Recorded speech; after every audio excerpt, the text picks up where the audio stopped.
Welcome. In this video, we're going to launch a new instance from our Amazon EC2 console of the Meteor server by AWS and Meteor.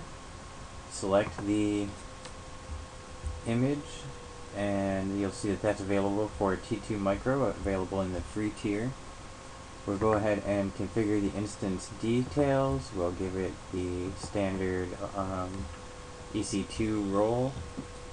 Go ahead to add storage. The default 30 gig partition is just fine for us.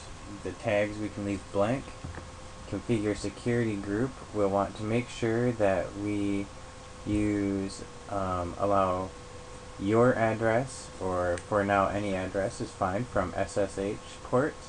We also need to select the additional HTTP port, and HTTPS is also in there, so that we have our three primary ports available to connect to, and those will be the only three ports that we need to have open.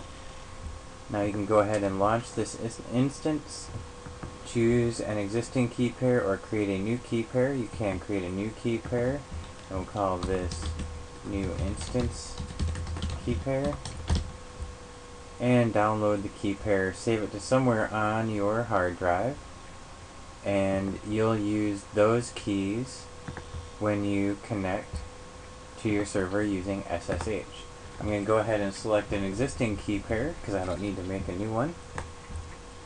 We'll go back to our EC2 management console, and we will be able to see that our new instance has launched and is being initialized by the Amazon Web Services.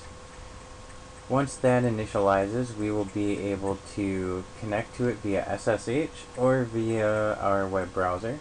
We will take a quick look at doing both so that you can verify that your services are all working properly with your new Meteor server.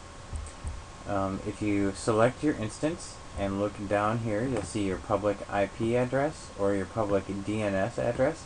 Either one of those is fine to use to connect to your system. I personally use the public IP address. I'm going to copy that into my buffer and give the server just a minute to finish initializing. It needs to boot up for the first time, allocate disk space, and launch services. So in just a moment, when the initialization has finished, we'll be able to log in and check out our services.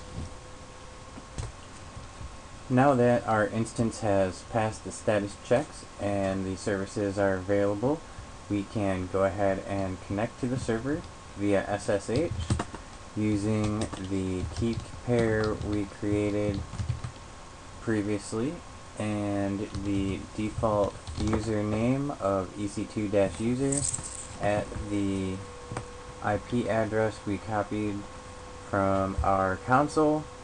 Go ahead and it will ask us to identify the fingerprint, and we'll go ahead and accept that. Now you can see that we're logged in, and go ahead and you can apply some updates by yum if you like, which you probably should always do. And we will go ahead and take a quick look. You can see we are idling at a cool 170 meg RAM. It's probably running some background processes right now, because usually that'll be around 95 meg when there's nothing going on. 7%, 4%, 0.4% CPU. So we can curl the local host, and we'll see that we get the default Nginx page. So Nginx is up and running, and if we step over here, we can go and visit the IP address of our new server. And this is a complete documentation site for how to manage your server, and it tells you all about everything that's included, how to connect to various things, run everything you'll need to get this server into production mode and get up and running, deploying and managing Meteor applications or Node applications.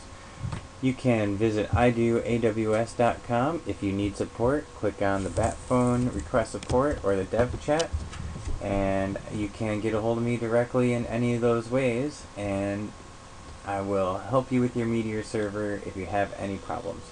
Thank you very much for checking it out. I hope you enjoy my free server on the free Amazon tier, or I hope you have a really successful app and upgrade to a larger Amazon EC2 instance.